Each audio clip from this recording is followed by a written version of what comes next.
I'm Gauri Desai. I just finished my first year studying computer science at UCL. I had always been interested in maths and logic, but then attending a course on artificial intelligence showed me how I could put my skills into practice in the CS field. This encouraged me to pick it up as a topic at high school, sixth form, and then at university. Yeah, so I come from quite a different background to most computer scientists. I studied psychology initially, and then whilst I was studying psychology, I got very much interested in neuroscience. Then that led me to studying neuroscience. And whilst I came to studying neuroscience, I was very particularly interested in computational neuroscience, which is applying techniques from computer science and physics and mathematics to understanding the brain. And in that process, I had to learn how to program, I had to learn a bit more maths. And that led me to actually just being interested in the programming, the maths itself. So then, from then, I started learning more about machine learning, that type of thing, and that takes me to where I am today, where I'm applying machine learning to neuroscience.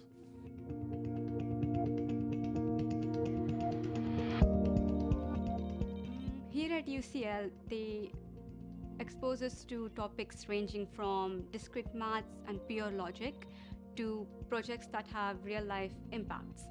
For example, we worked on building an autonomous Tetris player, which was initially daunting, but it soon got thrilling as we competed to get the highest score.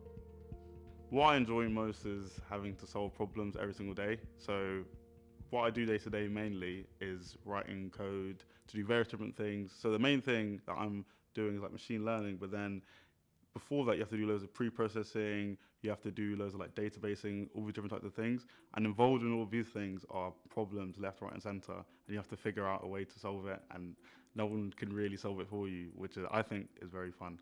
It takes creativity, it takes like analytical abilities, and it also takes a bit of, you need to be flexible in the way that you approach it, because you can't, not every problem is going to be exactly the same. Some problems have elements from things you've seen in the past, but other problems are going to be entirely novel. So you have to be like flexible in your approach.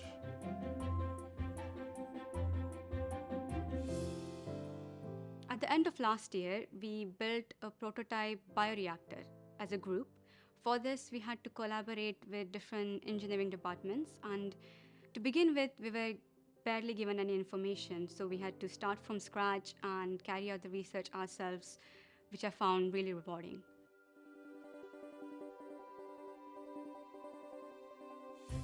Within computer science, my favorite topic is probably like cutting edge stuff. So within machine learning, there's things called like generative modeling, where that you generate images or text or any type of modality, and then you do some other type of analysis with that. And that's like at the complete cutting edge of AI research at the moment. For me, drawing back to neuroscience, it's like the closest thing that you have at the moment to the AI being creative, or the AI being able to produce something novel. And also it's different from other inferences which are made, because generally if you have like an AI model which is just doing regression or classification in a common sense, then you're like either regressing to one single number or classifying and discretizing into one single number.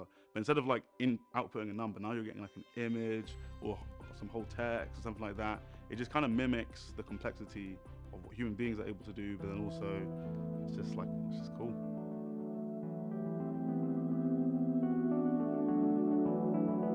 So we have a computer science society here at UCL. Them, along with other engineering societies, they organize talks from industry experts and also invite older students to give advice on internship and graduate schemes. I would suggest joining the committee for these societies to meet people with similar interests as you, and also to develop your network with students and experts.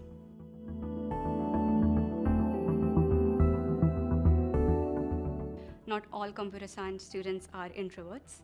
We don't all like to keep to ourselves. On a more serious note, computer science is not simply about coding. We also look into ethical issues. We develop efficient algorithms that don't necessarily need programming. We develop managerial skills, team working skills, and much more. Computer science is not the easiest field to pursue. It's not an easy subject to study, but it sure is really rewarding.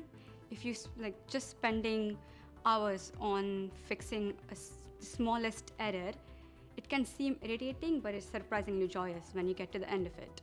So I would suggest just keep going and don't be discouraged. Biggest advice is go and do whatever it is that you want to do in computer science right now. So if that's software engineering, if that's like classic databasing or like building a website, if it's machine learning, if it's like building classical dynamic programming algorithms, any of this type of stuff, just start doing it right now, because as I said previously, there's loads of stuff online that you can get involved with, and it also means that when you come to actually study in the environment, you're already prepared. And the biggest thing to remember as well is the university, as much as it's there to teach you, it's more there to facilitate your learning. So it's just there so that they can show you, okay, this thing here is cool, this is interesting, but the learning's all independent. So the more that you practice that before you start, the better off you're going to be.